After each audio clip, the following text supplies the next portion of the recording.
Hello, Breaker19. Breaker19 is here's the Gear Gem and Deer. Whitetail's got your front door. Come on. I don't know why I say that in weird ways. Sometimes I should just do it the same way every time. But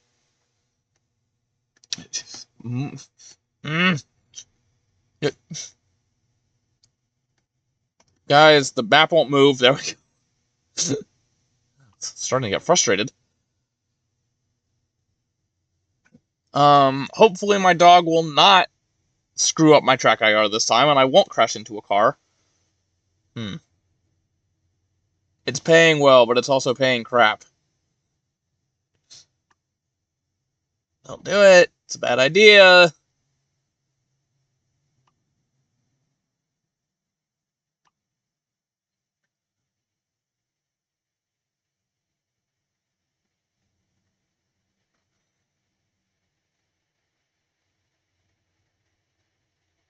Wait.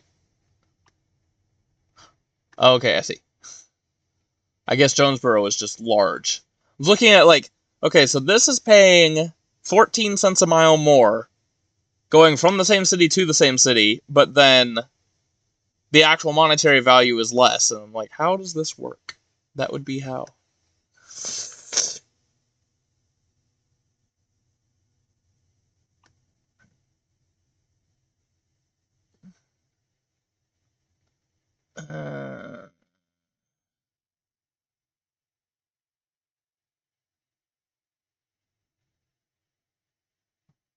Yeah, let me go ahead and do this one.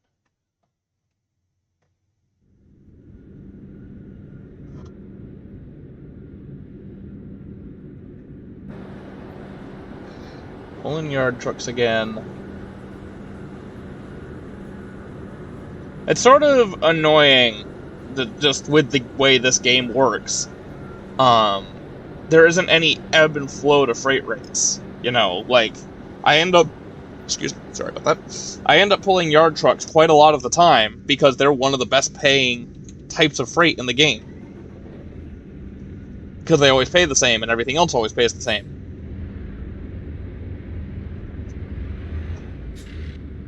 This truck probably only has a 12 speed.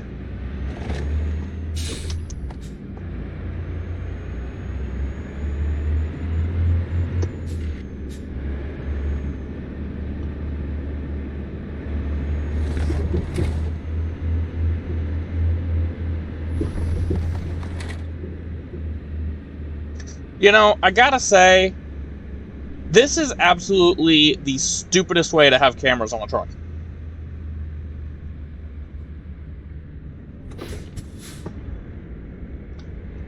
You know, as much as I absolutely don't like trucks that just have cameras on mirrors at all. And visually, I hate the look of, like, what Packard does, and Volvo is going to be doing now with the 4th Gen VNL. Of having teeny tiny little mirrors on the side of the cab that are complemented by cameras. Just visually, I just think they look horrible. Shit. Dang it, it had gone in. There we go. Oh. I didn't realize the lane ended. But this, like, you have all of the visibility loss you'd usually get with regular door mirrors, because they're still there and they're still full size.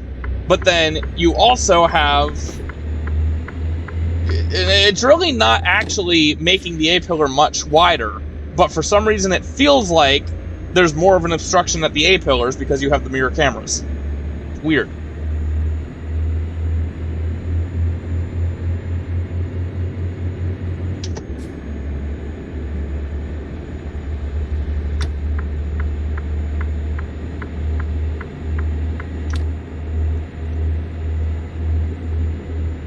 Personally, I feel like physical mirrors are, if it ain't broke, don't fix it sort of thing.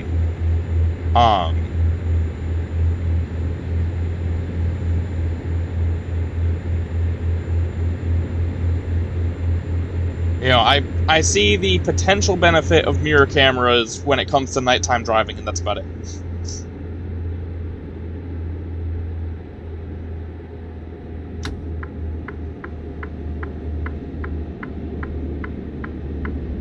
But in general, I think it's just another thing to go wrong and break and cause company drivers to have more downtime because, of course, pretty much no owner-operators are going to put mirror cameras on their trucks.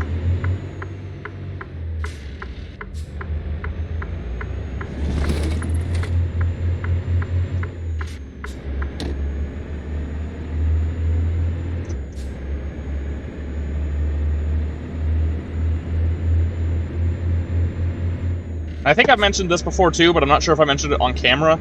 I hate the way the Freightliner's digital dash is laid out.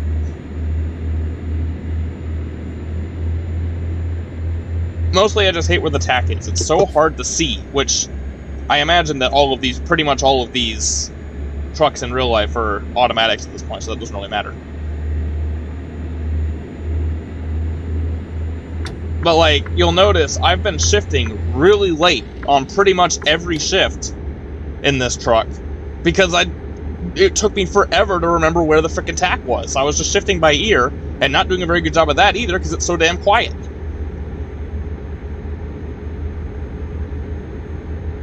I think if I was going to drive a truck set up like this in real life, I'd actually genuinely rather an automatic to a manual. Of course, it probably wouldn't be quite as difficult IRL.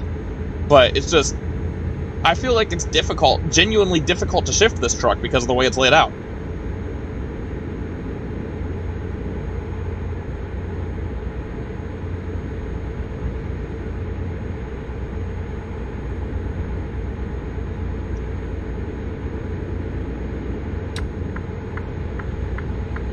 I know you could still get the 2025 model year Cascadias with analog gauges. I don't know if you can get the 5th gen, which is what this is, with analog gauges or not. I hope you can. But I don't think you can get any PACCAR trucks with analog gauges anymore, so...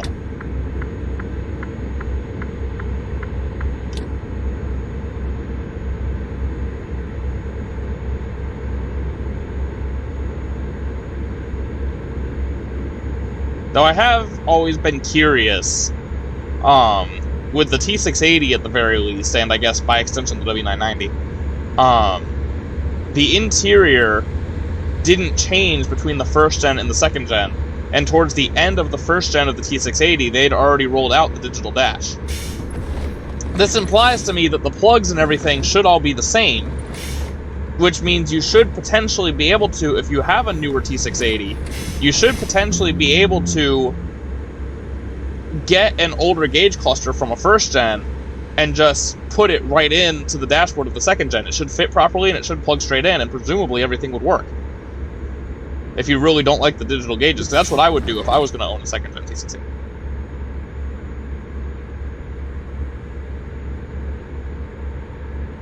I've briefly thought of the idea of doing that, if the company that I work for right now ends up putting me into a 2nd gen before I've got to move on to a different company.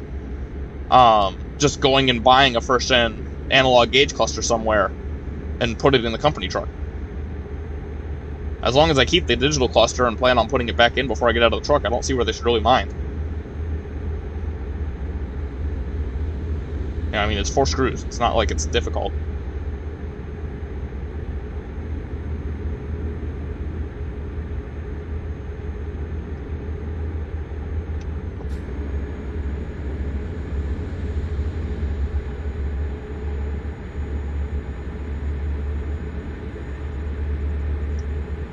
Even after I found the tack, I was still pretty much entirely shifting by ear because I can't read the numbers.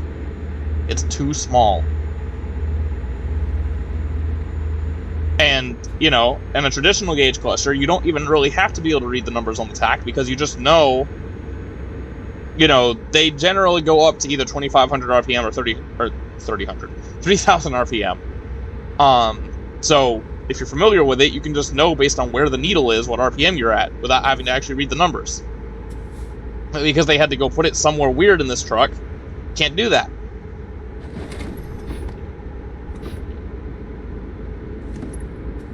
I've never liked digital gauge clusters, and I haven't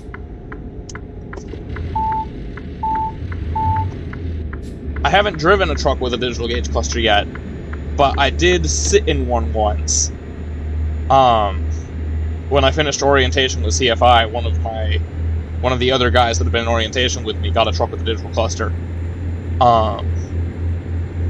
And he was trying to find something and couldn't, so I climbed up in the truck and tried to find it myself, and it took me 5 minutes to find where the frickin' air pressure gauges were.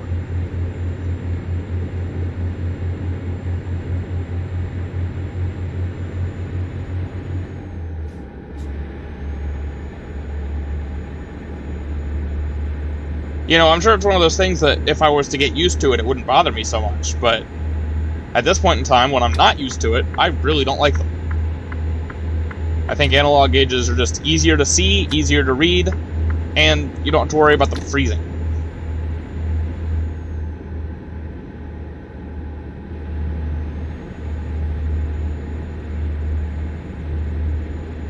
And continuing on that topic, because I saw someone in Reddit mention, well, all trucks have electronic gauge clusters at this point. None of it's mechanical. It's still just displaying values that are sent to it from the ECM. And that is true. The thing is, in my experience, if an analog gauge cluster stops receiving that information from the ECM, the gauge zeroes out. So that tells you immediately that there's a problem. If you have a digital gauge cluster and it just freezes while you're going down the highway, you don't immediately realize that there's a problem there. Unless you know you should be speeding up or slowing down and you see the speedometer isn't changing. But if you just have the cruise on, you're just cruising along at a constant rate,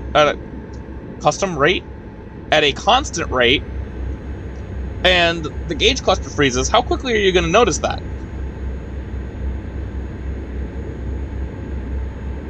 Cruising along at a custom rate.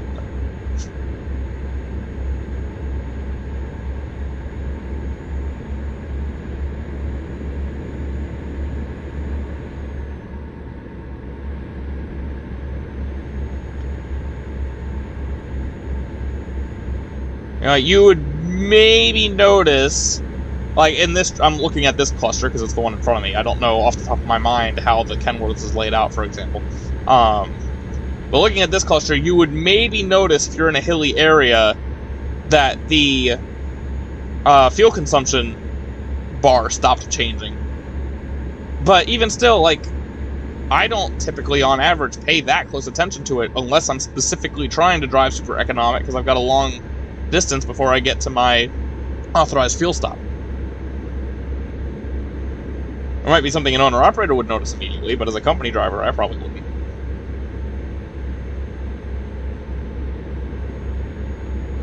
So then the problem is you're getting incorrect readings, but you don't actually realize that you're getting incorrect readings. Where with a analog gauge cluster, like I said, in my experience, it's possible that not all trucks are like this. I've only had a cluster lose ECM data a couple of times. But in my experience with an analog gauge cluster, you would know once you start getting incorrect readings because the gauges that aren't getting information anymore just zero out, as opposed to the whole screen frickin' freezing.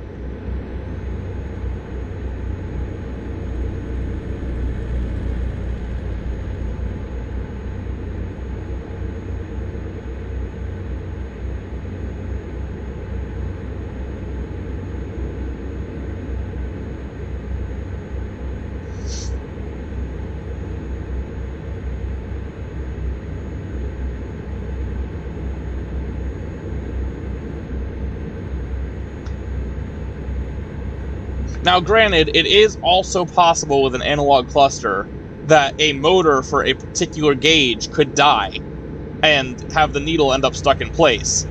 But that's incredibly unlikely to happen. And at that point, you still don't have your entire cluster frozen, you just have one gauge frozen. So it's still not as bad. I'm trying to think up the arguments for a digital gauge cluster so that I can rebut them. Yeah, just in general, I don't think they're a good idea. And they're ugly, in my opinion. And, obviously that's beauty is in the eye of the beholder. I'm sure there are some people, people who like the minimalistic look and everything, who think analog gauges are incredibly ugly and the digital gauges look great. But I'm the other way around. When the truck's running, obviously it's not horrible. It doesn't look that much different than having a regular gauge cluster, especially looking at it in a video game. But when the truck's off and the dashboard's just a bunch of blank black screens, it just looks incredibly awkward to me. It's almost like Uncanny Valley, in my opinion.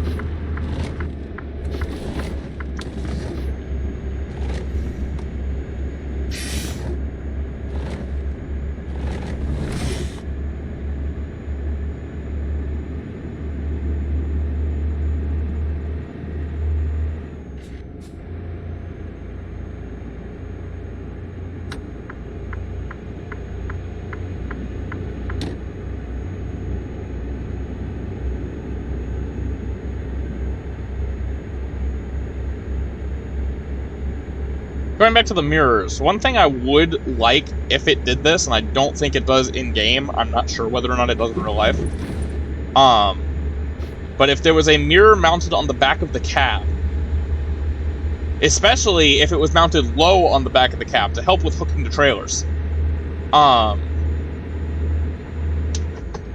You know, if it was mounted roughly level with the top of the fifth wheel plate, that central screen up there that's showing the camera at the top of the door right now, if you put it in reverse, it shows that camera on the back of the cab.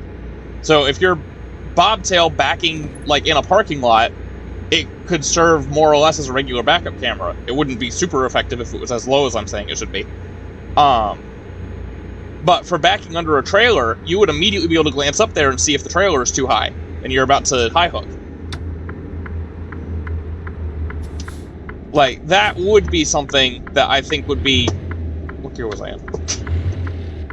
That I think would be genuinely beneficial to include with a camera, because you can't really do that with a mirror.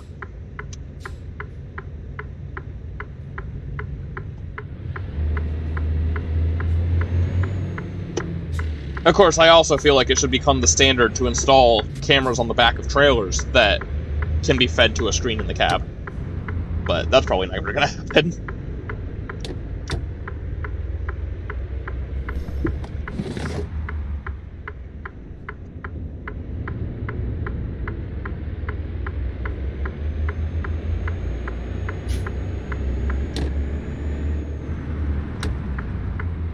Is it? It's the next entrance. I guess technically I probably could have gone through either entrance. Oh, I had my wrong turn signal on. No, I didn't. I just hit the wrong button. Never mind. It's going to take a while to wrap my head around the buttons being reversed. Because especially when I'm turning like that, so the steering wheel is now right side up, that just makes it even more confusing.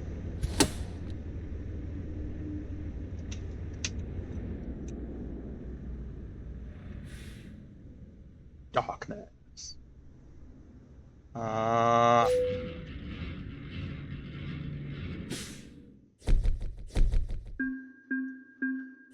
Alright, actually made some money. Yay. Still salty about the money that we didn't make last episode, but whatever. Anyway, so that'll be that.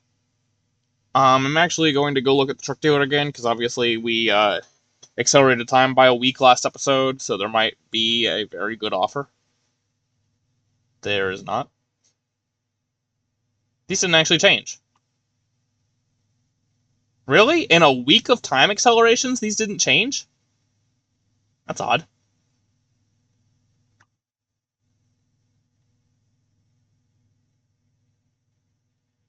Anyway.